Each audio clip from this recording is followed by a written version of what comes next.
بسم اللہ الرحمن الرحیم۔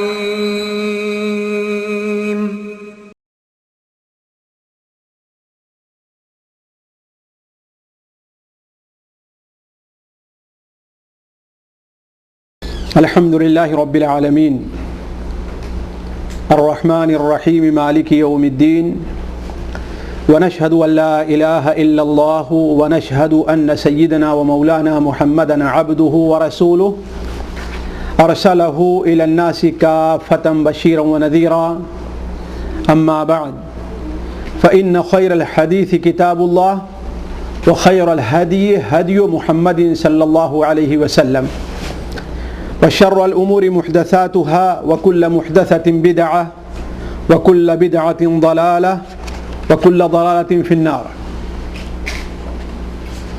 أعوذ بالله من الشيطان الرجيم، بسم الله الرحمن الرحيم۔ اليوم أكملت لكم دينكم وأتممت عليكم نعمتي ورضيت لكم الإسلام دينا فإن لم يستجيبوا لك فاعلم انهم يتبعون اهواءهم ومن اضل ممن اتبع هواه بغير هدى من الله ان الله لا يهدي القوم الظالمين۔ سبحانك لا علم لنا الا ما علمتنا انك انت العليم الحكيم۔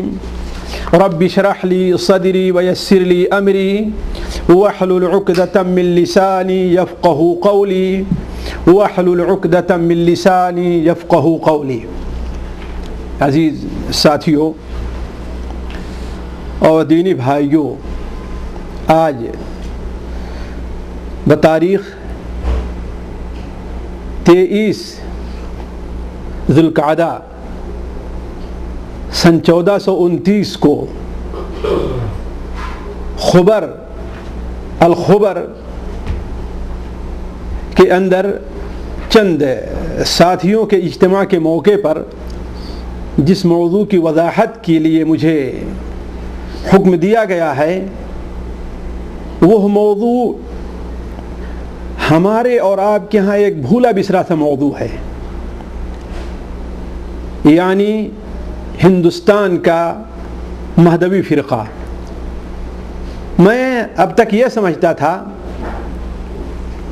کہ جس طریقے سے دنیا کے اندر اللہ کے رسول صلی اللہ علیہ وسلم کی وفات کے بعد بہت سے فرقے پیدا ہوئے، کچھ دنوں تک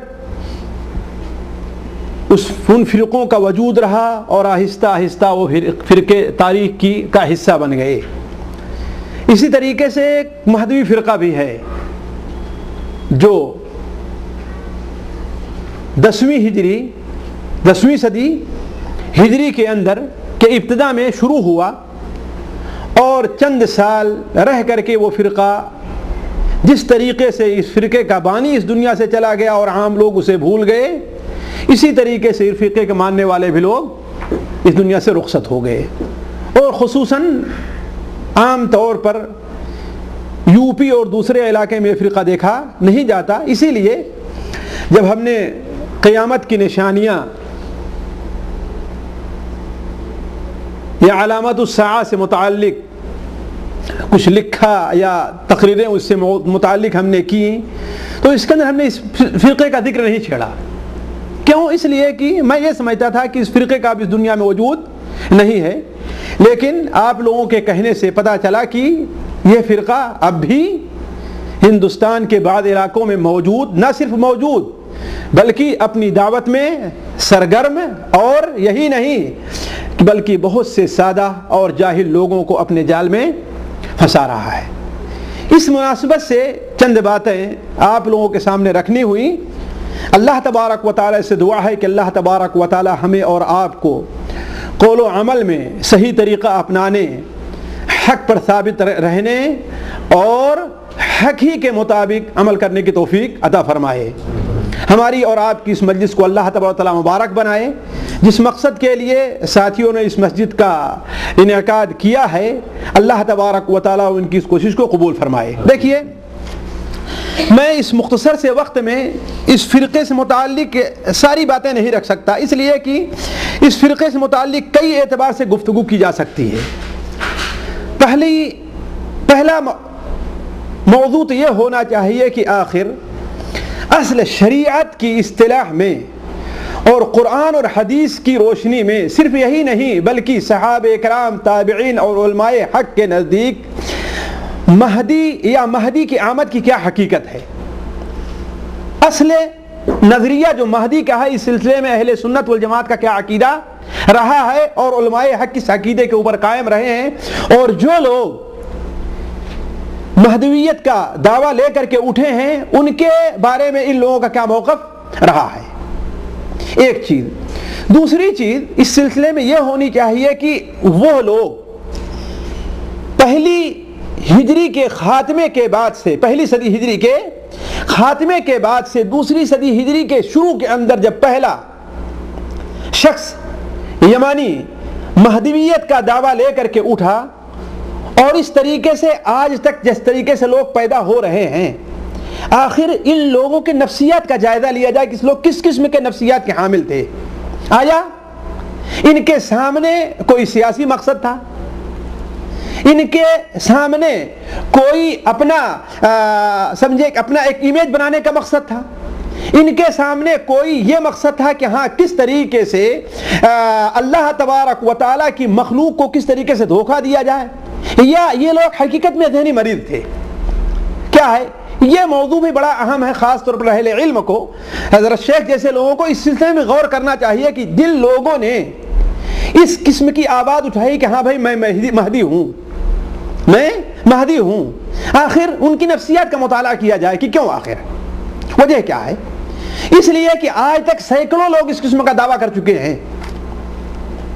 بہت سے لوگ تو ایسے ہیں کہ ان کے ماننے والے ایک مدت تک چلتے رہے، اور بہت سے لوگ سچی نیت سے، یعنی اللہ تعالیٰ کے لیے نہیں، یہ سمجھتے ہوئے کہ جو یہ مہدی یا یہ داعی جو دعوت دے رہا ہے وہ دعوت حق ہے، اس کے لیے اپنا سب کچھ قربان کر دیتے تھے۔ آخر یہ لوگ دھوکہ کہاں سے کھائے ہیں؟ دھوکہ کھانے کی اصل وجہ کیا ہے؟ تو اس ناحیے سے بھی ایک موضوع رکھنا چاہیے۔ اور تیسرا موضوع جو سب سے اہم ہے، جس کی طرف میں اختصار کے ساتھ اشارہ کروں گا، وہ یہ ہے کہ اصل میں جن لوگوں نے مہدویت کا دعویٰ کیا ہے، خصوصاً ہمارے اور آپ کے ہاں جو فرقہ پایا جا رہا ہے، اس میں اور اصل مہدی سے متعلق جو نظریہ اللہ کے حدیثیں ہمیں دیتی ہیں، صحابہ کرام سے لے کر کے آج تک علماء حق اصل مہدی سے متعلق ہمیں کیا تصور اور کیا عقیدہ دیتے رہے، آخر دونوں میں فرق کہاں ہے؟ یہ ایک بڑی اہم چیز ہے۔ کیوں؟ اس لیے کہ ہر شخص جو انصاف کا طالب ہے اگر اس پر غور کر لے گا تو اس کے سامنے حقیقت واضح ہو جائے گی کہ یہ شخص جو مہدویت کا دعویٰ کر رہا ہے، اس کی دعوت میں خلل کہاں اور کہاں پایا جا رہا ہے۔ اس کی دعوت اصل مہدی جس کی خبر اللہ کے رسول صلی اللہ علیہ وسلم نے دی ہے، آخر ان دونوں میں فرق کہاں پایا جا رہا ہے؟ کس ناحیے سے فرق پایا جا رہا ہے؟ اسی طریقے سے اس فرقے سے متعلق ایک اور بڑے اہم ناحیے سے گفتگو کرنا چاہیے۔ بہت سے علماء جن لوگوں نے محمد یوسف یا محمد سید خان یا محمد بن عبداللہ جس کا نام مہدویوں نے دیا، اصل ان کا نام محمد بن عبداللہ نہیں ہے، بعد میں ان کا نام محمد عبداللہ انہوں نے رکھا ہے، بلکہ خود محمد جون پوری اس کا انکار کرتے میں محمد ابن عبداللہ ہوں، وہ خود کہا کرتے کہ میں محمد عبداللہ ہوں، اور کہتے تھے کہ اللہ کے رسول محمد ابن عبداللہ نہیں، عبداللہ تو مشرک آدمی تھے، آپ کیسے مشرک کے بیٹے ہو سکتے ہیں؟ آپ کا اصل نام محمد عبداللہ ہے، لکھنے والوں نے مورخین نے یہ غلطی کر کے محمد ابن عبداللہ بنا دیا ہے، ورنہ اصل آپ کا نام کیا ہے؟ اللہ کے رسول صلی اللہ علیہ وسلم کا محمد عبداللہ، یا ان کے الفاظ میں اور ان کی کتابوں کے اندر یہ چیز موجود ہے۔ تو بہت سے لوگ یہ دھوکہ کھا کر کے کہ یہ بھی اہل سنت والجماعت کا ایک فرقہ ہے، جس طریقے سے مولانا عبد الحی رحمہ اللہ نے نزہۃ الخواطر کے اندر اس موضوع کو ان کی سیرت کو لکھنے کے بعد لکھتے ہیں کہ اس سے معلوم ہوتا ہے کہ یہ فرقہ اہل سنت والجماعت سے صرف ایک چیز میں مختلف ہے۔ وہ کس چیز میں؟ کہ یہ لوگ، یہ فرقہ جو ہے یہ مانتا ہے کہ مہدی کا ظہور ہو چکا اور ان کے بارے میں غلو سے کام لے رہا ہے، اور عام اہل سنت والجماعت یہ مانتے ہیں کہ مہدی کا ظہور نہیں ہوا۔ حالانکہ صرف اتنا ہی فرق نہیں ہے، یہ چیز ضروری ہے کہ انہوں نے جو اپنے مذہب کے 7 اصول بتلائے ہیں، فرقہ مہدویہ کے جو 7 اصول بتائے ہیں، جس میں ہجرت ہے، ذکر الدائم ہے، اور جو ہے صحبت الصالحین ہے، توکل علی اللہ ہے، یہ ان کے نظریات جو 7 ہیں، اہل سنت والجماعت کا اس سلسلے میں جو عقیدہ ہے، یعنی توکل سے متعلق، صحبت صالحین سے متعلق، ہجرت سے متعلق، ذکر دائم سے متعلق، ان چیزوں سے متعلق اہل سنت والجماعت کا جو نظریہ ہے، ان دونوں کے نظریے میں کہاں فرق ہے؟ صرف نام ایک ہونے سے یہ نہیں کہا سکتا دونوں ایک چیزیں ہیں، نہیں، نام ایک ہونے سے یہ نہیں کہا دونوں ایک چیزیں ہیں، نہیں، نام ایک ہے، لیکن تم جس توکل کو مانتے ہو، آیا قرآن اور حدیث سے وہی توکل ثابت ہو رہا ہے؟ تم جس صحبت صالحین کی دعوت دے رہے ہو، کیا اہل سنت والجماعت کے نزدیک وہی صحبت صالحین یا اور کوئی چیز ہے؟ تم جس ہجرت کی دعوت دے رہے ہو، آیا یہ وہی چیز ہے یا دوسری بھی چیز ہے؟ تو کہنے کا مطلب ہے کہ متعدد ناحیے سے یہ اس سلسلے میں گفتگو ہونی چاہیے، لیکن آج میں اختصار کے ساتھ آپ کے سامنے آج کے درس میں چند باتیں رکھوں گا۔ دیکھیے، پہلی بات تو یہ ہے کہ ایک اہل سنت والجماعت نہیں، ایک اور چیز رہ گئی جو ان سے متعلق ان کے ساتھ گفتگو کرنا چاہیے، وہ یہ ہے کہ ان کے عقائد یا ان کے اصول کون کون سے ہیں جو اہل سنت والجماعت کے اصول سے مکمل طور پر ٹکراتے ہیں۔ ایک مثال میں دوں، پوری باتیں نہیں ذکر کر سکتا، شاید ہمارے پاس کہیں نوٹ ہو، لیکن میں آج مختصر مجلس میں نہیں رکھ سکتا۔ مثال کے طور پر ان کے نزدیک اللہ کے رسول صلی اللہ علیہ وسلم جو دین لے کر کے آئے تھے بھی مکمل نہیں ہوا تھا۔ دین آ کر مکمل کس پر ہوا ہے؟ ان کے محمد جون پوری کے اوپر، ورنہ دین مکمل نہیں تھا۔ ظاہر بات ہے یہ ایک ایسا اصول اور ایسا قاعدہ ہے جو اہل سنت والجماعت کے قاعدے کے خلاف ہے۔ بھائی، ہم بھی دعویٰ کرتے ہیں دین مکمل ہے، اور وہ بھی دعویٰ کر رہے ہیں کہ دین مکمل ہے، لیکن ہمارے اور ان کے دعوے میں فرق ہے۔ ہم یہ دعویٰ کرتے ہیں کہ دین آج سے 1400 سال پہلے 10ویں ہجری میں 10 ذی الحجہ کو اللہ کے رسول صلی اللہ علیہ وسلم عرفات کے میدان میں قیام پذیر تھے کہ وہاں پر اللہ تعالیٰ نے یہ آیت نازل فرمائی، الیوم اکملت لکم دینکم واتممت علیکم نعمتی، اور اس وقت اللہ تعالیٰ نے دین کے مکمل ہونے کا اعلان فرما دیا۔ لیکن ان کا کیا عقیدہ ہے کہ دین مکمل ہوا ہے اللہ کے رسول صلی اللہ علیہ وسلم کی وفات کے، آپ صلی اللہ علیہ وسلم کی وفات کے 890 سال بعد۔ کتنا؟ 890 سال بعد آ کر کے دین مکمل ہوا ہے۔ ظاہر بات دونوں میں فرق ہے نا۔ ایک اس کا مطلب کہ 1000 سال تک جو صحابہ کرام سے لے کر کے اہل سنت والجماعت عقیدہ رکھتے رہے کہ ہمارا دین مکمل ہو چکا ہے، نہ اس میں زیادتی ہو سکتی ہے، نہ اس میں کوئی کمی کی جا سکتی ہے، نہ اس کے خلاف کوئی دوسرا راستہ اختیار کیا جا سکتا ہے۔ اس کا مطلب سارے کے سارے لوگ باطل عقیدے کے اوپر تھے، یہی تو معنی ہوا نا۔ تو عرض کرنے کے وقت کئی ناحیے سے اس سلسلے میں گفتگو ہونی چاہیے، لیکن میں جس ناحیے سے گفتگو کرنا چاہتا ہوں وہ یہ ہے کہ دیکھیے، ہم میں کا ہر شخص یہ عقیدہ رکھتا ہے کہ دین ہمارا کیا ہے؟ مکمل ہے۔ دین کے مکمل ہونے کا معنی کیا ہے؟ یہ ہم آپ کی اور آپ کی اور آپ کی یا کسی مفسر کی بات سے نہیں، حضرت عبداللہ ابن عباس رضی اللہ تعالی عنہ جو اللہ کے رسول صلی اللہ علیہ وسلم کی خصوصی دعا کی بنیاد پر سب سے بہترین مفسر مانے گئے ہیں، انہوں نے اس کی تفسیر کیا کی ہے؟ 3 الفاظ انہوں نے اس کی تفسیر کیا، ذرا غور کرنے کی بات ہے۔ حضرت عبداللہ ابن عباس رضی اللہ تعالیٰ عنہ نے بیان کیا کہ اخبر اللہ نبیہ والمؤمنین، اللہ تبارک و تعالیٰ نے اپنے نبی کو اور مسلمانوں کو یہ خبر دے دی، یہ بتلا دیا کیا؟ انہو قد اکمل لہم الایمان فلا یحتاجون الی زیادۃ ابدا، کہ ان کے ایمان یا جن چیزوں سے ان کا ایمان مکمل ہو سکتا ہے اللہ تعالیٰ نے ان کے ایمان کو اس چیز کو مکمل کر دیا ہے، اب اس میں زیادتی کے محتاج وہ لوگ کبھی بھی نہیں رہیں گے، اور اللہ تعالیٰ نے ان کے اس دین کو پورا کر دیا ہے، اس میں اب کمی بھی کبھی نہیں ہو سکتی ہے، اور اس طریقے کو، اس دین کو ان کے لیے پسند کر لیا ہے، اب اس کے علاوہ کسی دوسرے دین کو اختیار نہیں کیا جا سکتا۔ معلوم یہ ہوا کہ دین اسلام کے اندر نہ تو اب کسی ایک حلال چیز کی جو اس زمانے میں حلال نہیں تھا نہ تو اس کا اضافہ ہو سکتا ہے، اور نہ کسی حلال کو جو اس زمانے میں حلال تھا آج حرام کر کے اس میں کمی کی جا سکتی ہے، نہ ہی اس حلال اور اس حرام کو چھوڑ کر کے بیچ کی کوئی راہ اختیار کی جا سکتی ہے۔ الیوم اکملت لکم دینکم واتممت علیکم نعمتی ورضیت لکم الاسلام دینا۔ یہ بڑے واضح طور پر اللہ کے رسول صلی اللہ علیہ وسلم نے بیان فرما دیا، بلکہ ایک نہیں دو نہیں متعدد صحابہ کرام۔ میں صرف ایک صحابی کی مثال دیتا ہوں، حضرت ابو ذر غفاری رضی اللہ عنہ ہے۔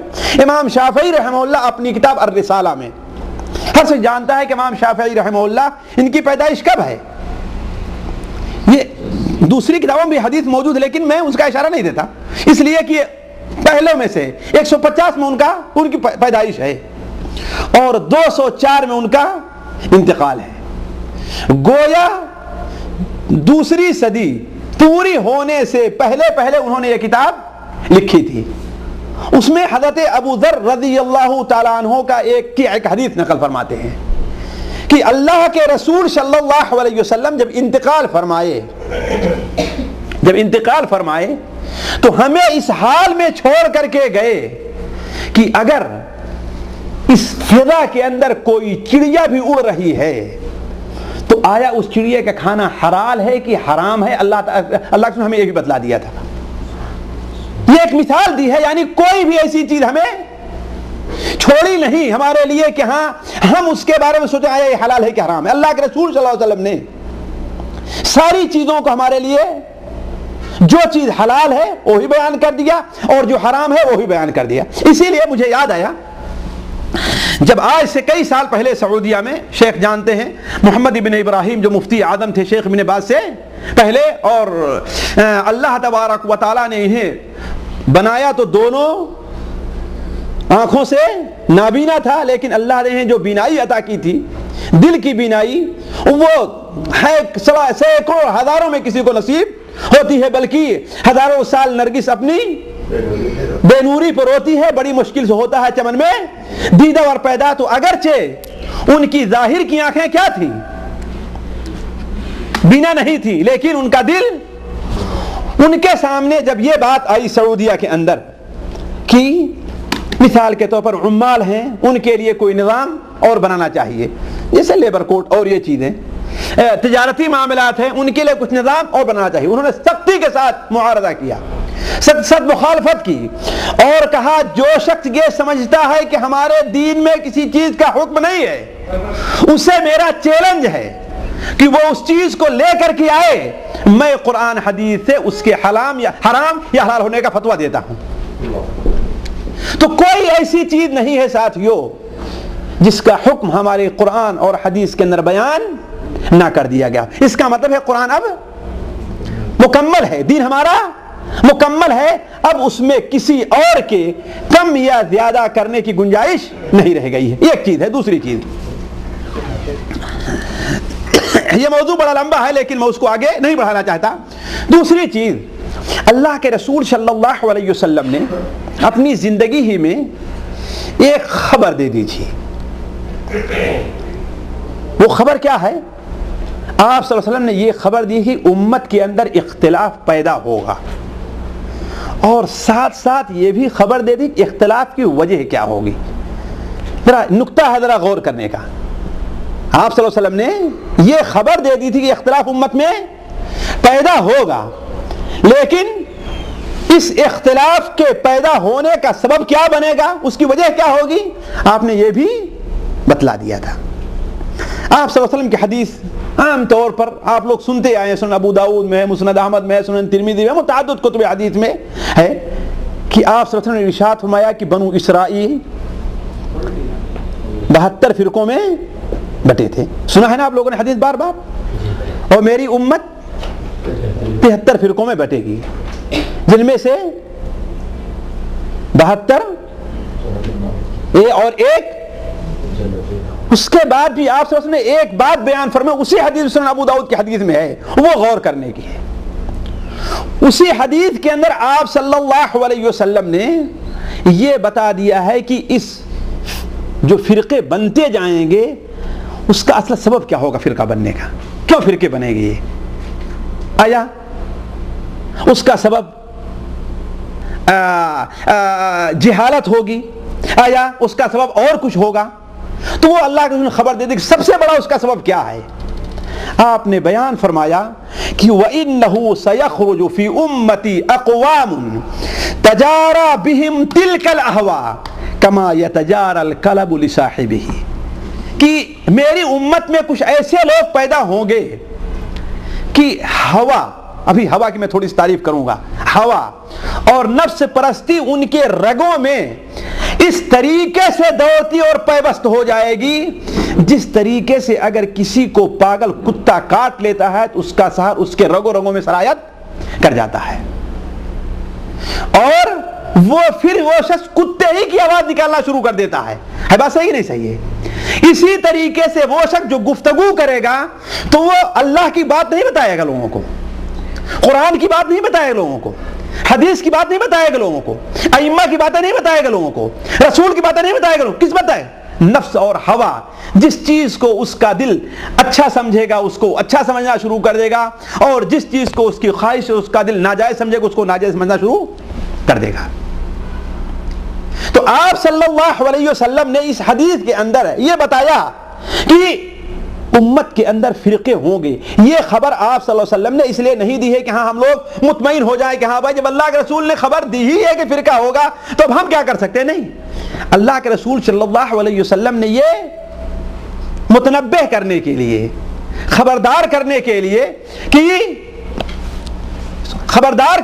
لیے کہ دیکھو تم لوگ خبردار رہنا، ایسا نہ ہو کہ تم لوگ ان جو نئے بننے والے فرقے ہیں ان کے اندر شامل ہو جانا، اس کا یہ مقصد تھا۔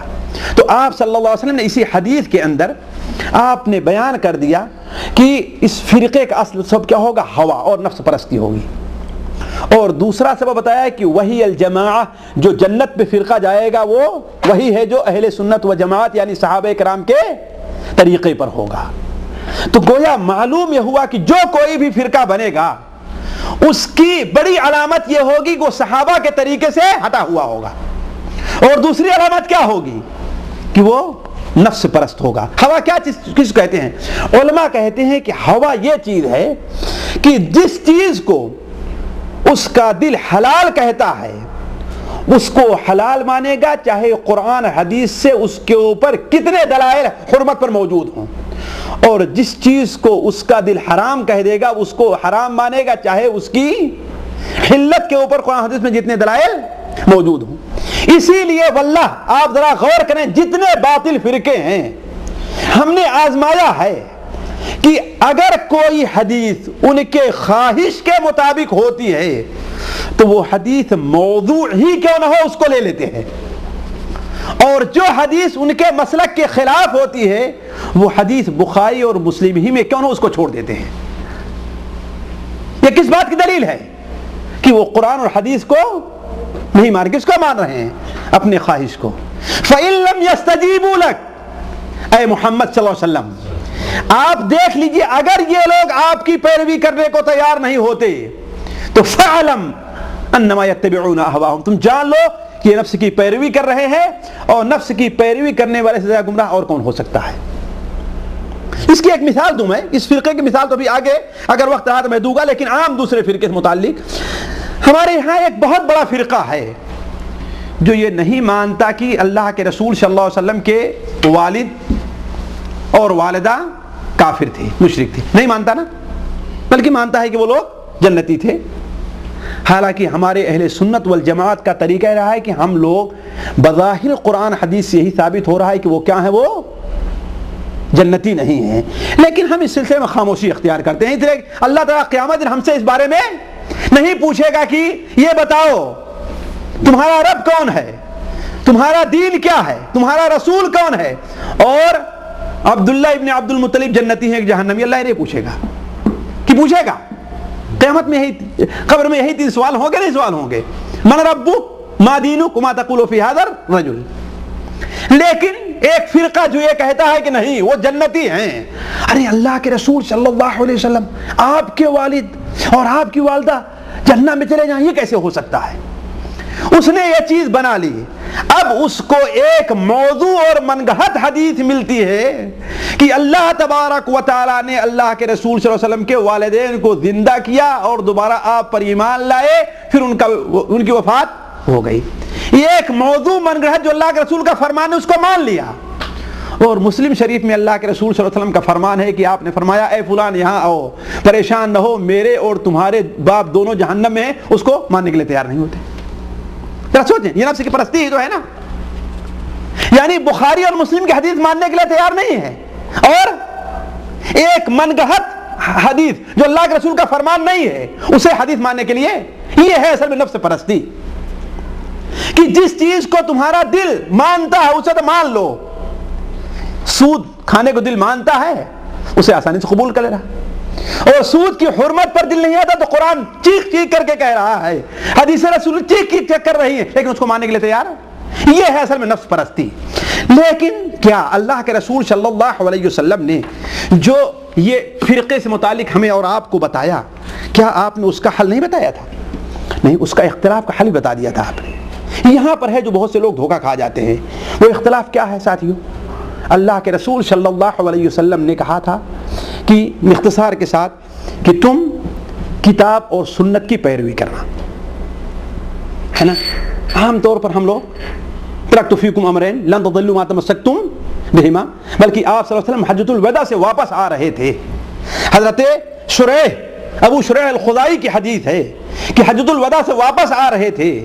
آپ صلی اللہ علیہ وسلم نے لوگوں کو بلا کر کہا کہ اے لوگو سن لو، خوشخبری سن لو، کیا تم لوگ اس بات کی گواہی نہیں دے رہے ہو کہ اللہ کے علاوہ کوئی عبادت کے لائق نہیں؟ کیا تم اس بات کی گواہی نہیں دیتے ہو کہ میں اللہ کا رسول ہوں؟ لوگوں نے کہا کہ ضرور ہم اس بات کی گواہی دیتے ہیں. آپ نے فرمایا دیکھو یہ قرآن ایک اللہ کی گویا رسی ہے، اس کا ایک حصہ اللہ تعالیٰ کے ہاتھ میں اور ایک حصہ، جب تک اندھا اپنے آگے چلنے والے کی لاٹھی پکڑے رہے گا کبھی بھی گمراہ نہیں ہوگا اور بھٹکے گا نہیں. لیکن جہاں ہوشیاری دکھائے چلو چلو میں اس راستے سے بار بار آیا گیا ہوں، چلو تم چلے جاؤ، ہم آگے آتے ہیں، پیچھے پیچھے آتے ہیں، وہیں پر اس کے بھٹکنے کا. اسی لیے آپ نے فرمایا، اللہ کے رسول نے فرمایا کہ یہ قرآن اس رسی کا ایک حصہ کہاں ہے؟ اللہ کے ہاتھ میں ہے، اور دوسرا حصہ کہاں ہے؟ گویا جب تک تم اسے مضبوطی سے پکڑے رہو گے گمراہ نہیں ہوگے. اور یہی نہیں، آپ صلی اللہ علیہ وسلم کی نصیحت دیکھیے، امت کے خیر خواہی کے لیے کوئی چیز باقی نہیں رکھی، بلکہ ابھی عہد قریب کے اندر ایک غیر مسلم صرف اللہ کے رسول کے آخری خطبے کو پڑھ کر کے مسلمان ہوا ہے. وہ کیسے کہ آپ نے حجۃ الوداع کے موقع پر کہا تھا کہ اے لوگو تم گواہ رہو، کیا ہم نے اللہ کے پیغام کو پہنچا دیا کہ نہیں پہنچایا تم لوگوں تک؟ تم لوگ گواہ رہو. کہا اسی پر غور کر کے کہ یہ بات کوئی چیلنج کے ساتھ وہی شخص کہہ سکتا ہے جو اپنے قول اور فعل میں بالکل سچا ہوگا. چنانچہ آپ کی سیرت کا مطالعہ کرنا شروع کر دیا اور مسلمان ہو گیا. تو آپ نے اسی خطبے کے اندر آپ نے لوگوں سے کیا کہا تھا؟ اے لوگو شیطان اس بات سے مایوس ہو چکا ہے کہ جزیرے عرب میں اب اس کی عبادت کی جائے، لیکن ایک چیز کے بارے میں مایوس نہیں ہوا ہے. وہ معمولی چیزیں آپس کے لگڑے ہیں، لڑائی ہے، جھگڑے ہیں، اختلاف ہے، اس سلسلے میں مایوس نہیں ہوا، تمہارے درمیان لکڑی لگاتا رہے گا. لیکن اس کا حل کیا ہے؟ آپ نے بتا دیا حل کیا ہے. کہا کہ انی ترکت فیکم ما ان اعتصمتم به فلن تضلوا ابدا. میں تمہارے درمیان ایسی چیز چھوڑ کر کے جا رہا ہوں کہ اگر تم اسے مضبوطی سے تھام لوگے تو کبھی بھی گمراہ نہیں ہوگی. وہ کیا چیز ہے؟ اللہ کی کتاب اور وہ ہے. اور آپ نے سنن ترمذی اور ابو داؤد مسند احمد کی وہ حدیث جو ارباد ابن ساریہ سے ہے، آپ نے کیا بیان فرما دیا کہ تم میرے بعد جو زندہ رہے گا وہ بہت اختلاف پائے گا. بار بار سنا ہوگا آپ نے. اس لیے تم جو کس چیز کو آدمی پکڑنا، کس چیز کو؟ علیکم بسنتی و سنت الخلفاء، تم میری سنت کو اور خلفائے راشدین. کہ معلوم یہ ہوا کہ جماعتیں نکلی ہیں، اختلاف ہوا ہے، اس کا حل کیا ہے؟ اللہ کے رسول سنت اور خلفائے راشدین کا طریقہ ہے. اب اگر کوئی شخص ان کے مہدی کے طریقے سے آ کر کہے کہ اگر ہمارے مہدی کوئی ایسی حدیث، کسی حدیث کا، کسی آیت کا ایسا مفہوم بیان کرتے ہیں جو ابو بکر و عمر کے بتائے ہوئے مفہوم کے خلاف ہے، تو ہم ان ابو بکر و عمر کی بات کو چھوڑ دیں گے اور ان کی بات کو لیں گے، تو بات کہاں تک مانی جا سکتی ہے؟ اس کا مطلب کیا ہے کہ نفس پرستی ہی تو ہے نا، حقیقت نہیں تلاش کر رہے ہیں، یہ حقیقت سے دور جا رہے ہیں۔ تو یہ دو باتیں جو ہے، تین باتیں اختصار کے ساتھ موضوع مقدمے سے تھیں۔ اب ہم آتے ہیں کہ دیکھیے شریعت اسلام میں مہدی کی کیا اہمیت ہے۔ دیکھیے تمام علماء صحابہ کرام سے لے کر کے آج تک اس بات پر متفق ہیں کہ قیامت کی نشانیوں میں سے مہدی کا ظہور ہے۔ ایک وقت جب کہ مسلمان سخت پریشانی میں ہوں گے، سخت اختلافات کے شکار ہوں گے، ایسے وقت میں انہیں مسلمانوں کو کسی ایسے لیڈر کی، کسی ایسے حاکم کی تلاش ہوگی جو انہیں اس پریشانی اور مصیبت سے نکالے۔ اللہ تبارک و تعالی ہمارے ہی خاندان، نبی صلی اللہ علیہ وسلم کے خاندان سے ایک شخص کو ظاہر کرے گا جس کا نام محمد ہوگا، اس کے باپ کا نام عبداللہ ہوگا، شکل و صورت میں نبی صلی اللہ علیہ وسلم مشابہ نہیں ہوگا۔ شکل و صورت، ابو داؤد کی روایت ہے، شکل و صورت میں آپ کے مشابہ نہیں ہوگا، البتہ سیرت و کردار اور اخلاق میں آپ کے مشابہ ہوگا۔ اللہ تبارک و تعالی اس شخص کو بھیجے گا، اس کی اصلاح صرف رات بھر میں کر دے گا۔ پہلے کی زندگی اس کی عام لوگوں کی زندگی ہوگی، کوئی بڑا لیڈر نہیں رہا ہوگا، کوئی بڑا دعوے دار نہیں رہا ہوگا۔ اللہ تعالیٰ یسرح فی، اللہ تعالیٰ رات بھر اس کی اصلاح کر دے گا۔ مسلمان رکن و مقام کے بیچ میں اس کے ہاتھ پر بیعت کریں گے، وہ رہنے والا مدینہ منورہ کا ہوگا، جیسے ابو داؤد کی روایت ہے۔ رکن و مقام کے بیچ میں اس کے ہاتھ بیعت کریں گے، جب بیعت کر لیں گے تو چاروں طرف سے مسلمان اس جماعت میں، اللہ للہ جماعت میں شریک ہونے کے لیے اس کے ساتھ آئیں گے، اور وہیں سے وہ اپنی خلافت کی بنیاد کو لے کر کے اٹھے گا۔ اللہ تبارک و تعالی اسے فتوحات عطا کرتا جائے گا، اسے کرامتوں سے نوازے گا، یہاں تک کہ وہ مسلمانوں کو لے کر کے جہاد کرتے کرتے بیت المقدس سے سوریہ، یہاں ترکیہ کے حدود میں پہنچے گا، وہاں کافروں کے لشکر کو وہ شخص شکست دے گا، پھر واپس آئے گا، دمشق کے اندر قیام پذیر ہوگا، تو حضرت عیسیٰ ابن مریم کا وہاں پر نزول ہوگا، اور دونوں ایک ساتھ مل کر کے دجال کا خاتمہ کریں گے۔ 7 سال رہ کر کے اس طریقے سے وہ محمد ابن عبداللہ المہدی اس دنیا سے رخصت ہو جائیں گے۔ اس سلسلے میں حدیثیں متواتر ہیں، حضرت ابو سعید خدری کی ہے، حضرت ابو ہریرہ کی ہے، جابر بن عبداللہ کی ہے، علی بن ابی طالب کی ہے، عبداللہ بن عباس کی ہے، متعدد صحابہ کرام کی روایت کتب حدیث کے اندر موجود ہے۔ میں اس طرف نہیں جانا چاہتا، البتہ چند باتیں ہم نے 10 باتیں حدیث متعلق لکھی، اس کو اپنے ذہن میں رکھیں۔ ظہور مہدی قیامت کی نشانیوں میں سے ہے۔ مہدی کو حکومت و سیادت نصیب ہوگی، ان محمد جونپوری کے مہدی کے طریقے سے نہیں کہ ان کو ایک گاؤں بھی رہنا نصیب نہیں ہوگا۔ ظہور مہدی کے وقت دنیا ہر طرف سے فتنہ و فساد اور مسائل پریشانی سے گھری ہوگی۔ مہدی اپنے عہد خلافت میں ظلم و جور کا خاتمہ اور عدل و انصاف کا بول بالا کریں گے۔ مہدی کی حکومت عام ہوگی، کسی ایک گاؤں یا شہر تک محدود نہیں ہوگی۔ مہدی ہی کے زمانے میں عیسیٰ ابن مریم کا نزول ہوگا۔ مہدی کے اسلوب حکومت سے ساری دنیا کے مسلمان راضی ہوں گے۔ عیسیٰ ابن مریم مہدی ہی کے پیچھے نماز پڑھیں گے۔ مہدی کا نام محمد ابن عبداللہ ہوگا۔ مہدی حضرت عیسیٰ ابن مریم کے ساتھ دجال کو قتل کریں گے، اور مہدی نبی صلی اللہ علیہ وسلم کے خاندان سے ہوں گے۔ یہ اختصار کے ساتھ ہے۔ اب ہم یہ آتے ہیں کہ دیکھیے، یہ مہدی سے متعلق اہل سنت والجماعت کا عقیدہ تو ہے، لیکن پہلی صدی کے خاتمے ہی سے لے کر کے یہ جذبہ لے کر کے لوگ اٹھے ہیں کہ ہاں میں وہی مہدی ہوں۔ لیکن ایک فرق کو سمجھ لیجئے، جو اصلی مہدی ہوں گے وہ خلافت کے طالب نہیں کبھی ہوں گے۔ یہ نقطہ بہت سمجھنے کا ہے، حدیثوں سے پتہ چلتا ہے ایک چیز۔ دوسری چیز، زبردستی ان کے ہاتھ پر مسلمان بیعت کریں گے، وہ بیعت کے لیے آگے نہیں بڑھیں گے، میرے ہاتھ بیعت کرو، دوسری چیز۔ تیسری چیز جو سب سے اہم یہ ہے کہ وہ خاندانی طور پر بھی نہ تو ان کے خاندان میں کوئی حکومت نہیں ہوگی جس کا طلب کرنے والے ہوں گے، اور نہ ہی وہ تقشف اور زہد اور صوفیت کی زندگی بسر کرنے والے ہوں گے، ایسی بات نہیں ہوگی، وہ ایک عام آدمی ہوں گے۔ لیکن اس چیز سے ناجائز فائدہ اٹھاتے ہوئے پہلی صدی کے آخر ہی سے لے کر کے لوگ مہدیت کا دعویٰ کرنے اٹھے ہیں۔ سب سے پہلے ابن سریج نامی یمن سے ایک شخص اٹھا ہے جس نے مہدویت کا دعویٰ کیا اور خلفائے بنو عباسیہ کو پریشان کر کے اس نے رکھ دیا تھا۔ چلتے آئے ایک مغربی محمد ابن عبداللہ تومرت ایک سیاسی تھا، اس نے بھی دعویٰ کیا۔ ہر جگہ دعوے دار ہوتے رہے ہیں۔ ہندوستان بھی ہمارا بدبخت اس سے خالی نہیں رہا۔ ہمارے ہندوستان میں بھی 3 آدمیوں کا نام ملتا ہے جنہوں نے مہدویت کا دعویٰ کیا، بلکہ 4 آدمیوں کا نام ملتا ہے، جن میں 2 بڑے مشہور ہوئے، ایک محمد جون پوری اور دوسرے غلام احمد قادیانی۔ انہوں نے بھی مہدویت کا دعویٰ کیا تھا۔ اب ہم یہ اختصار کے ساتھ یہ دیکھتے ہیں کہ سید محمد جون پوری جو تھے ان کی تاریخ کیا ہے، یا یہ مہدوی فرقہ جو ہے ان کی تاریخ کیا ہے۔ 1 نہیں 2 نہیں، پرانی کتابوں، آج سے 100-150 سال پہلے لکھی ہوئی کتابیں اور بعد کی کتابوں، اور بلکہ بعد اس سے پہلے کی جو کتابیں ہیں جو آج سے تقریباً 400-500 سال پہلے، ان کتابوں کے حوالے سے میں جس نتیجے پر پہنچا ہوں اختصار کے ساتھ یہ ہے، دیکھیے سید محمد یوسف جون پوری، بعض کتابوں میں ان کے باپ کا نام سید خان ہے، عبداللہ ان کے باپ کا نام کسی معتبر کتاب میں ملتا نہیں، صرف مہدویوں نے اس کا نام رکھا ہے، کہیں نہیں ملتا ہے۔ تو سید محمد یوسف جون پوری اور ان کے باپ کا نام سید خان رہتا ہے۔ پیدائش 847 ہجری جون پور یوپی میں پیدا ہوئے ہیں۔ ابتدائی تعلیم جون پور ہی میں ہوئی۔ شیخ دالیان بن حسن بلخی جو تصوف کے بہت بڑے اس وقت عالم تھے، ان کی زیر پرورش رہ کر کے انہوں نے تعلیم اور زہد کی تعلیم حاصل کی۔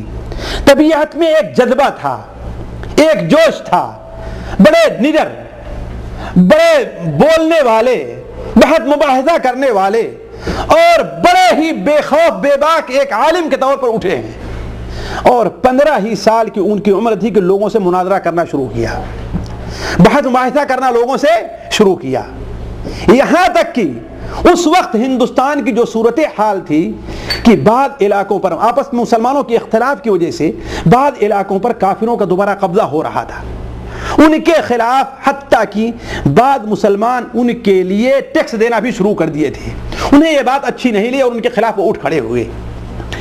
کچھ دنوں تک تقریباً 30-25 سال تک ان کی عمر رہی، لیکن مسلمانوں کی صورتحال کو دیکھ کر کے وہ پریشان تھے اور انہوں نے کہا کہ اس طریقے سے کام نہیں بنے گا، لہذا وہ جنگل کی راہ لیے، اپنے خاندان کے لوگ نے بلکہ اپنے بیوی بچوں اور اپنے عقیدت مندوں کو لے کر کے وہ جنگلوں اور میدانوں میں چلے گئے۔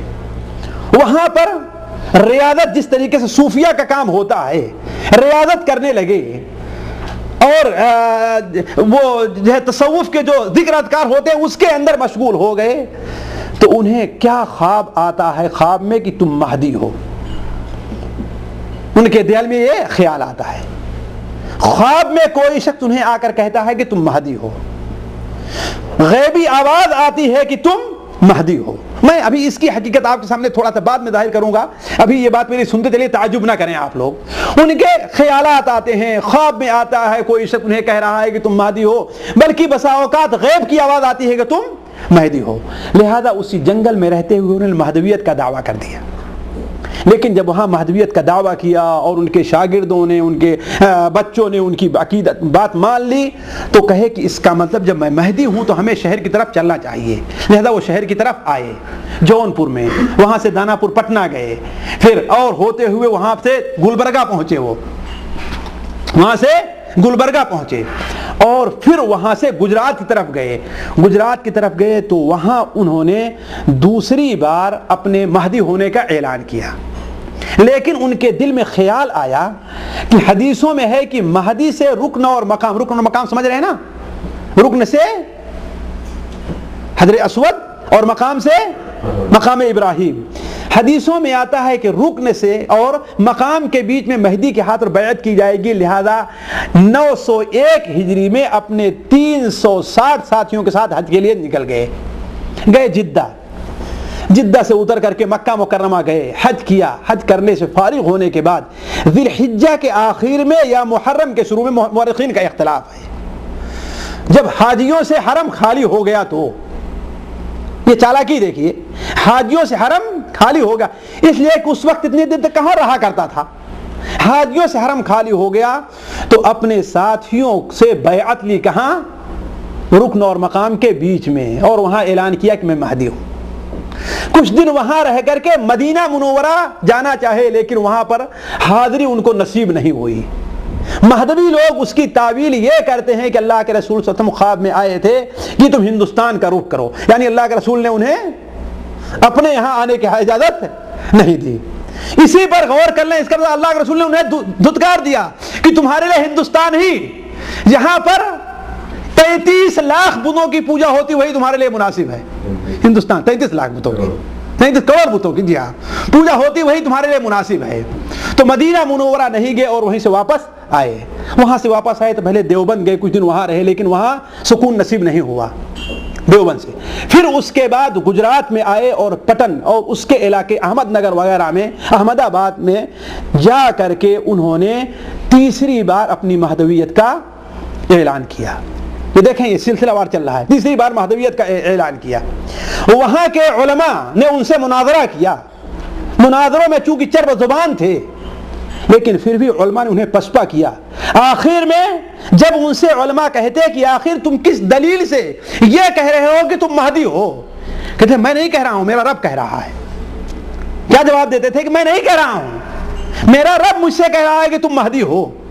تو اللہ کے بندے، رب کس بنیاد پر، اس کی کیا دلیل کہ تمہارا رب تجھ سے کہہ رہا ہے؟ ہر آدمی دعویٰ کرتا ہے کہ میرا رب مجھ سے کہہ رہا ہے۔ آخر میں جب یہ دیکھے کہ یہاں بھی ہمیں نصیب نہیں ہے تو ایک اور چال چلی، ایک اور چال چلی۔ وہ کیا؟ بعض حدیثوں کے اندر آتا ہے، بعض علماء اسے صحیح قرار دیتے ہیں، لیکن میری اس ناچیز کی اپنی تحقیق یہ ہے کہ حدیث صحیح نہیں ہے، کہ مہدی خراسان سے کالے جھنڈے لے کر کے اٹھیں گے۔ سنن ابو داؤد میں بھی یہ روایت ہے، خراسان سے کالے جھنڈے لے کر کے اٹھیں گے۔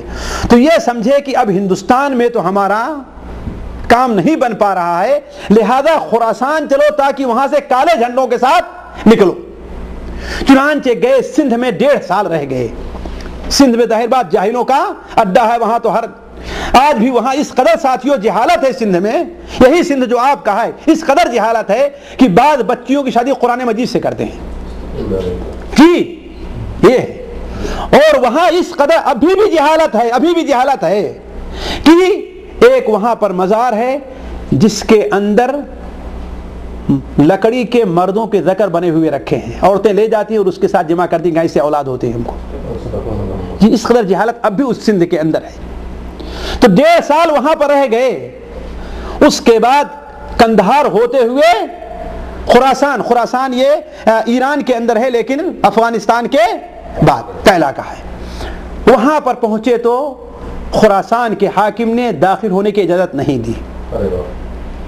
دی، اور فراہ نامی گاؤں میں ایک درخت کے نیچے 9 مہینے تک ٹھہرے رہے۔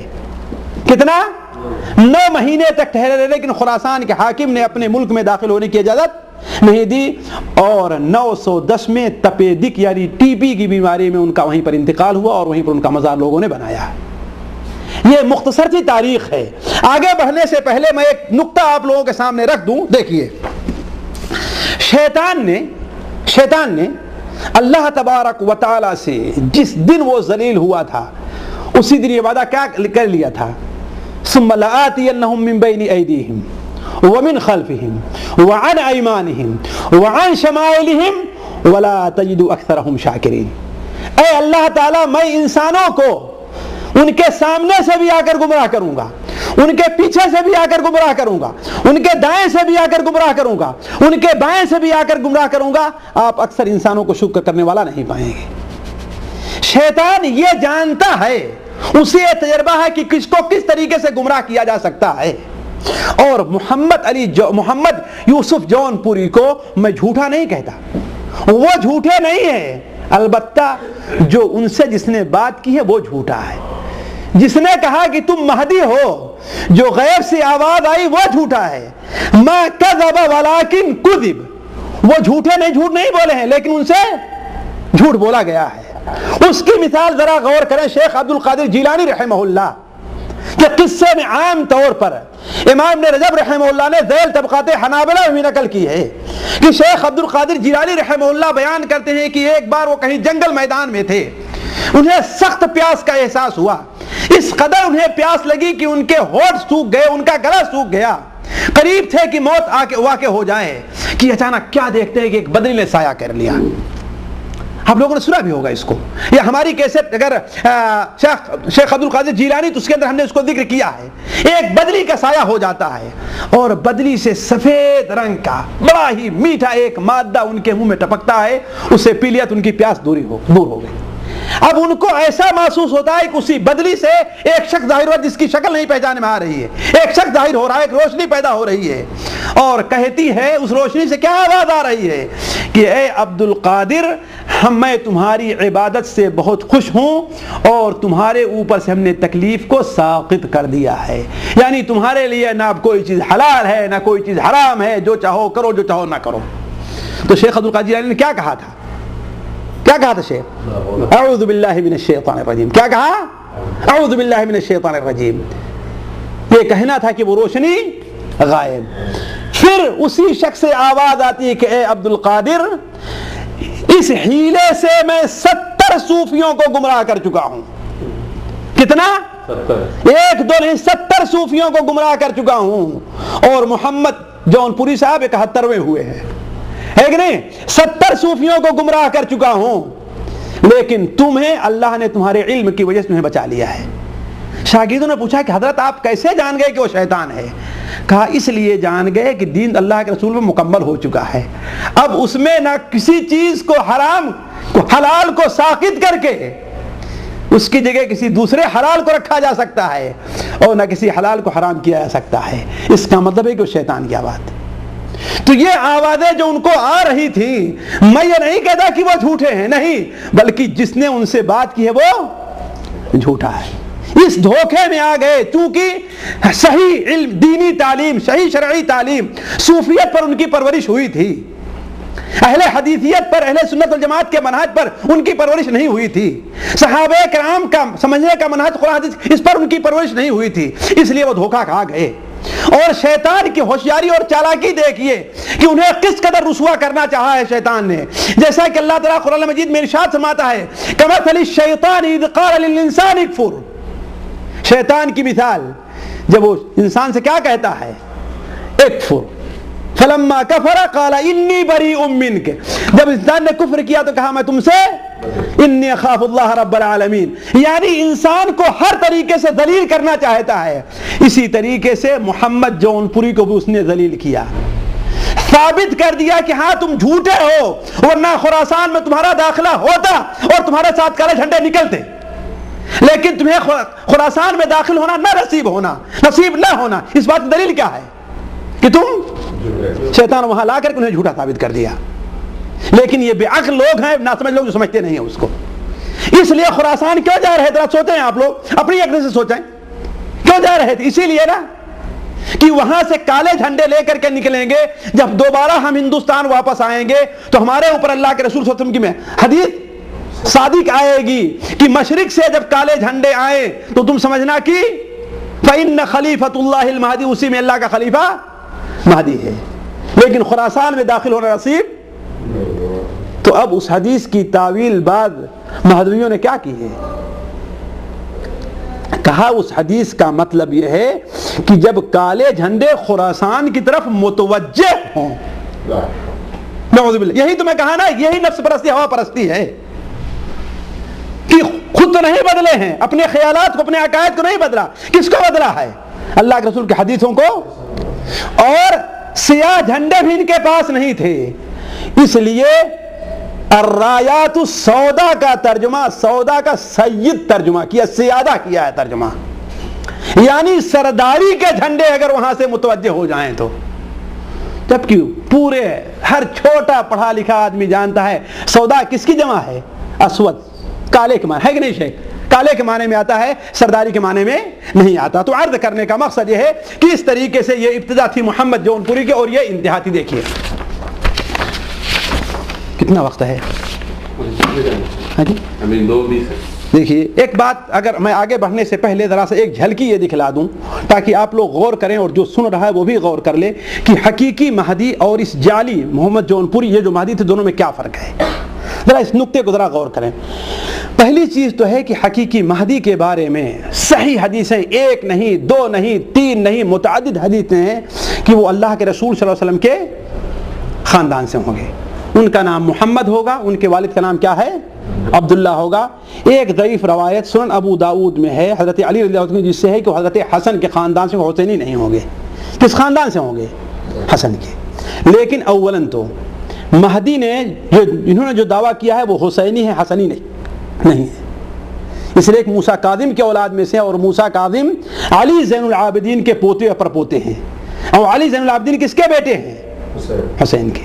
دوسری بات یہ ہے کہ نسب نامہ لکھنے والوں نے یہ ثابت کیا ہے کہ محمد جون پوری کا نسب نامہ اللہ کے رسول صلی اللہ علیہ وسلم تک نہیں ملتا ہے. کیوں؟ اور آپ لوگ غور کر لیں، بلکہ اگر کسی کو مل جائے، چاہے جو لوگ یہاں بیٹھے سن رہے ہیں یا کیسٹ کے ذریعے سنے، تو مجھے بتلائیں گے. اس لیے میں نے کئی کتابوں کو دیکھا، ایک دن مستقل اس پر ہم نے برباد کیا کہ میں یہ دیکھوں کہ سید محمد جون پوری کا جو نسب نامہ لیا جاتا ہے تو موسیٰ کاظم تک پہنچایا جاتا ہے، اور موسیٰ کاظم کے ایک بیٹے کا نام نعمت اللہ بتایا جاتا ہے، انہی کے خاندان سے سید جون پوری ہیں. لیکن میں دیکھنے لگا تو موسیٰ کاظم کے جتنے بیٹے ہیں جن کی نسل چلی ہے ان میں رحمت اللہ نام کا کوئی بھی نہیں ہے، نعمت اللہ نام کا کوئی بھی نہیں ہے. آپ لوگ یہ بات نوٹ کر لیں اور ڈھونڈیں، تلاش کریں. امام ابن حزم رحمہ اللہ کتاب جمہرۃ الانساب وہ اٹھا کر کے ہم نے دیکھی، بلکہ میں بھول گیا کہ اس کی فوٹو کاپی لے کر کے آپ لوگوں کو دکھاؤں کہ ان کے 12 ایسے لڑکوں کا نام لکھا ہے جن کی نسل آگے چلی ہے اور باقی کی نسل نہیں چلی ہے. تو جن کی نسل چلی ہے ان میں سے کوئی بھی نعمت اللہ نام کا نہیں ہے، اور یہ اپنا نسب نامہ جو لے کر گئے کہاں تک پہنچائے ہیں؟ نعمت اللہ ابن موسیٰ کاظم. اس کا مطلب یہ ہے کہ ان کا خود اللہ کے رسول صلی اللہ علیہ وسلم کے خاندان حسینی ہونا یہ بھی مشکوک ہے. ظاہر بات ہے کوئی چیز جو حقیقت ہو اس کے لیے کوئی دلیل ہونی چاہیے نا. آپ دلیل لا کے پیش کیجئے کہ موسیٰ کاظم کے بیٹے کا نام کیا تھا؟ نعمت اللہ تھا، لیکن کوئی نہیں ملا. اس کا مطلب کیا ہے؟ کیا مطلب ہے؟ کہ یہ نسب نامہ ہی جھوٹا اور غلط ہے. ایک بات. دوسری چیز یہ ہے کہ احادیث سے پتہ چلتا ہے کہ حقیقی مہدی جو ہے وہ قیامت کے قریب ظاہر ہوں گے، ہے کہ نہیں؟ اور یہ مہدی آج سے 400-500 سال پہلے ظاہر ہو گئے ہیں، اور ابھی تک قیامت کی بڑی نشانیاں، بلکہ حدیث سے پتہ یہ چلتا ہے کہ الآیات خرزات المنظومات، قیامت کی جو نشانیاں ہیں ان کا سلسلہ کیا ہے؟ یہ پروئے ہوئے لڑیوں کی طریقے سے اگر دھاگا ٹوٹ جائے تو ایک کے پیچھے فوراً گرنا شروع ہوتی ہیں. ایسے ہی دیکھیں مہدی آئیں گے، فوراً عیسیٰ ابن مریم ہوں گے، فوراً دجال یاجوج ماجوج ہوگا، فوراً دجال ہوں گے.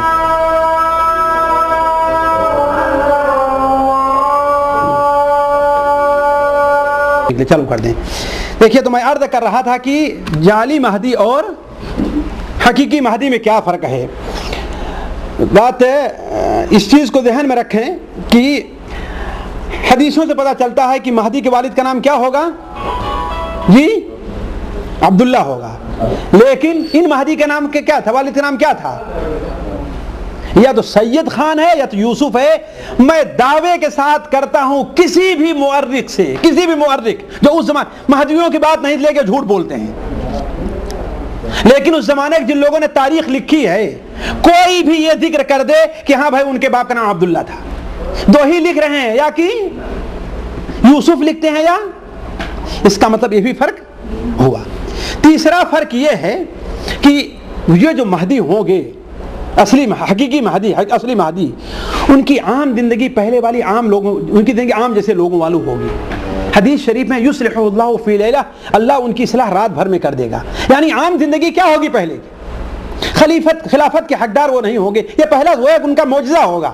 خلافت کے حقدار نہیں ہوں گے. لوگوں میں علم حاصل کرنے سے، سیادت سے، لیڈری میں ان کا نام نہیں ہوگا. لیکن یہ مہدی، ان کے بارے میں کہتے ہیں یہ لوگ بلکہ 15 سال کی عمر ہی کے تھے تبھی لوگوں سے مناظرہ کرتے تھے، بعد مباحثہ کرتے تھے، یہاں تک کہ ان کا لقب لوگوں نے اسد العلماء لکھ دیا تھا. لیکن حدیث مخالف ہوا کہ نہیں ہوا؟ اسی طریقے سے اصلی جو مہدی ہوں گے ان کا خروج اولی مدینہ منورہ سے ہوگا۔ سنن ابو داؤد میں حضرت ام سلمہ رضی اللہ عنہ کی روایت ہے کہ اللہ کے رسول ارشاد فرمایا کہ یکون اختلاف عند موت خلیفۃ، کسی خلیفہ کے انتقال کے بعد آپس میں اختلاف ہوگا کسی خلیفہ بنایا جائے، ہمارا خلیفہ کون ہو، لوگ کسی کو پائیں گے نہیں، کوئی قیادت کے لائق نہیں رہے گا، تو لوگ کہیں گے کہ کوئی آدمی اللہ کے رسول کے خاندان کو ہو تاکہ سارے لوگ ان کو مانیں۔ اب ان کے پاس محمد ابن عبداللہ کے پاس جائیں گے جو حقیقی مہدی ہیں، تو بھاگ کر کے وہ مکہ مکرمہ میں جا کر کے پناہ لیں گے، اور مکہ مکرمہ میں جب جا کر کے پناہ لیں گے تو لوگ ان کا پیچھا وہاں بھی کریں گے، اور اہل مکہ انہیں ان کے کمرے جہاں چھپے ہوں نکال کر کے لا کر کے کہاں پر ان سے بیعت لیں گے؟ جی رکن اور مقام کے بیچ میں لے کر کے بیعت لیں گے۔ اور یہ مہدی جو ہیں یہ اولا نہ اللہ کے خاندان کے ہیں، اور نہ ہی ان کی یہ مدینہ منورہ کے رہنے والے ہیں، اور نہ ہی یہ حکومت کو قبول کرنے کا انکار کر نہیں، بلکہ وہ طلب کر رہے تھے لوگوں سے، دعویٰ کر رہے تھے کہ میں مہدی ہوں، وہ کبھی بھی دعویٰ نہیں کرے کہا کہ میں مہدی ہوں۔ اسی طریقے سے اور ایک فرق سنیے، احادیث سے پتہ چلتا ہے کہ ان کی بیعت عام ہوگی، ایک دو آدمی ان کی بیعت نہیں کریں گے، ایک گاؤں والے دو گاؤں میں بیعت کریں، کیا عام بیعت ہوگی۔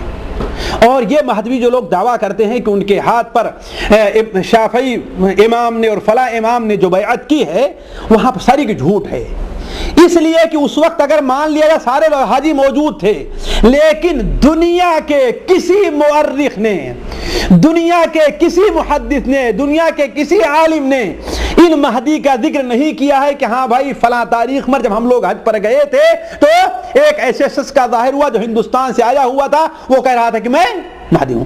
یہ بات، یہ چیز لکھنی چاہیے نا، ایک معمولی حادثہ نہیں ہے، معمولی واقعہ نہیں ہے، لیکن اس کا ذکر کہیں کسی بھی تاریخ میں ملتا نہیں ہے۔ آپ جو بھی تاریخیں اٹھا کر کے دیکھ لیجئے۔ اسی طریقے سے جو لشکر مہدی سے قتال کرنے کے لیے مدینہ منورہ کے راستے سے مکہ مکرمہ کا قصد کرے گا، اسے بیضا کے مکان میں زمین میں دھنسا دیا جائے گا۔ یہ اصلی مہدی کا پہلی کرامت ہوگی، پہلی کرامت اصلی مہدی کی دوسری کرامت ہوگی، لیکن یہ جو مہدی ان کے ساتھ کچھ پیش آیا ہے؟ کچھ نہیں پیش آیا۔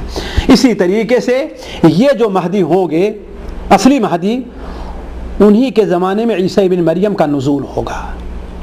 اب جو لوگ یہ کہتے ہیں کہ ہاں بھائی یہ حدیثوں کے اندر ایڈ کر دیا، جیسے ابھی امجد صاحب نے کہا، سوال یہ ہے کہ آپ کے پاس دلیل کیا ہے؟ جس حدیث میں ان کے نکلنے کا ذکر ہے اسی حدیث کے آخر میں کیا ہے؟ اس چیز کا بھی تو ذکر ہے نا۔ اب شروع کی آپ مانتے ہیں اور آخر کی نہیں مانتے، کون سی عقل مندی ہے؟ یہ تو وہی ہوا کہ اس بات پر رد کرتے ہوئے مولانا محمد شاہ جہاں پوری رحمہ اللہ نے کیا بات کہی بتا معلوم ہے؟ انہوں نے کہا کہ ان لوگوں کا حال یہ ہے اس جاہل جیسے کہ جس سے لوگوں نے کہا تو نماز کیوں نہیں پڑھتے؟ تو کہتا کہ نماز میں کیوں پڑھوں؟ قرآن مجید میں اللہ فرماتا ہے کہ لا تقربوا الصلاۃ کے قریب نہ جاؤ، تو نماز کے قریب نہ جاؤ۔ کہا اللہ کے بندے لا تقربوا الصلاۃ کے بعد جو آیت کا ٹکڑا اسے بھی تو پڑھو نا، کہ لا تقربوا الصلاۃ وانتم سکارا، جب تم نشے کی حالت میں ہو تو نماز کے قریب نہ جاؤ۔ تو کہا کیا مطلب تم پورے قرآن پر عمل کر لیتے ہو؟ آیت کے اس ٹکڑے پر ہم نے عمل کیا ہے اور باقی ٹکڑے تم عمل کر لو۔ تو یہ مہدوی حضرات حدیث کے اس ٹکڑے پر خود عمل کر رہے ہیں اور دوسرے ٹکڑے پر دوسرے لوگ عمل کریں۔ حدیث کے پورے ٹکڑے پر عمل کرو، جہاں پر ان کے قتال کا، ان کے خروج کا، ان کے ہر چیز کا ذکر ہے، وہیں پر ذکر ہے کہ مسند حارث ابن اسامہ کے اندر ہے کہ اللہ کے رسول نے ارشاد فرمایا کہ ابشرکم بالمہدی، مہدی کو خوشخبری دے رہا ہوں وہ ظاہر ہوں گے، اور وہی ہے جن کے پیچھے عیسیٰ ابن مریم نماز پڑھیں گے تو صلی اللہ علیہ وسلم۔ تو اگر وہ نہیں ہے تو عیسیٰ ابن مریم کا مہدی دوبارہ اٹھائے جائیں گے، زندہ کیے جائیں گے، جب حضرت عیسیٰ علیہ السلام نازل ہو تو ان کے پیچھے نماز پڑھیں گے؟ یہ کون سی بات ہوئی؟ تو جن حدیثوں میں حضرت مہدی کا ذکر ہے انہی حدیثوں میں عیسیٰ ابن مریم کے نزول کا بھی ذکر ہے۔ اسی طریقے سے ایک فرق دونوں میں یہ ہے کہ ان کے زمانے میں اصل مہدی جو ہوں گے امن بالکل عام ہو جائے گا۔ اللہ کے رسول نے کیا بیان فرمایا ہے بالکل شروع میں کہ ہمارے خاندان سے ایک شخص ایسا ظاہر ہوگا جس کے ہاتھ پر لوگ بیعت کریں گے، آپ نے بیان فرمایا کہ وہ پوری زمین کو عدل اور انصاف سے، امن سے ایسے ہی بھر دے گا جیسے ظلم اور جور سے بھری ہوئی تھی۔ اس کا مطلب ان کی حکومت کیا ہوگی؟ ہاں یہی معنی ہے نا۔ عام آدمی کیا سمجھے گا؟ عام ہوگی نا۔ لیکن یہ مہدی بیچارے ایک گاؤں پر بھی ان کو حکومت نصیب نہیں ہو سکی۔ فرق ہے کہ نہیں؟ فرق ہے۔ اسی طریقے سے بہت سے فرق ہیں۔ ایک فرق یہ ہے کہ ان مہدی کی حکومت، ذرا غور کریں گے اس پر، حدیث میں بتاتا ہے کہ ان مہدی کی حکومت 7 سال ہوگی۔ کتنی ہوگی؟ 7 سال ہوگی۔ اور یہ مہدی جو ہے سن 900 میں مہدویت کا دعویٰ کیے ہیں اور 910 میں ان کا انتقال ہوا۔ کتنا دن ہوا ہے؟ 11 سال ہوئے ہیں۔ یعنی ایسے باریک باریک فرق ہے، انسان غور کرے جو ہر آدمی غور کر سکتا ہے۔ اللہ کی بڑی صراحت کے ساتھ انہوں نے 7 سال ان کی زندہ رہیں گے، حکومت کریں گے۔ اور یہ کتنے دن حکومت کر رہے ہیں؟ ایک دن بھی حکومت نہیں کر رہے ہیں، لیکن مہدویت کا دعویٰ ان کا کتنا دن رہا ہے؟ 10-11 سال رہا ہے، اور ان کی 7 سال۔ اور دوسری چیز، ان کے زمانے میں امت محمدیہ کو غلبہ حاصل ہوگا، زمین کی برکتیں ظاہر ہوں گی، بارش اچھی طرح ہوگی، ہے کہ نہیں ہے؟ اللہ کے رسول نے یخرج فی آخر امتی المہدی یسقیہ اللہ الغیث وتخرج الارض نباتها ویعطی المال صحاحا وتکثر الماشیہ وتعظم الامہ۔ انہی کے زمانے میں زمین اپنی برکت کو ظاہر کر دے گی، بارش اچھی طریقے سے ہوگی، وہ مال ہر آدمی کو برابر برابر تقسیم کریں گے، بہت جانور پیدا ہوں گے، اور امت کو عظمت حاصل ہوگی۔ امت کو کیا حاصل ہوگی؟ عظمت حاصل ہوگی۔ لیکن ان کے زمانے میں کچھ ہوا ہے؟ تو غور کر لیں اس طریقے سے، اگر سوچتے جائیں کہ اصلی مہدی اور حقیقی جعلی مہدی کے اندر کتنا فرق ہے۔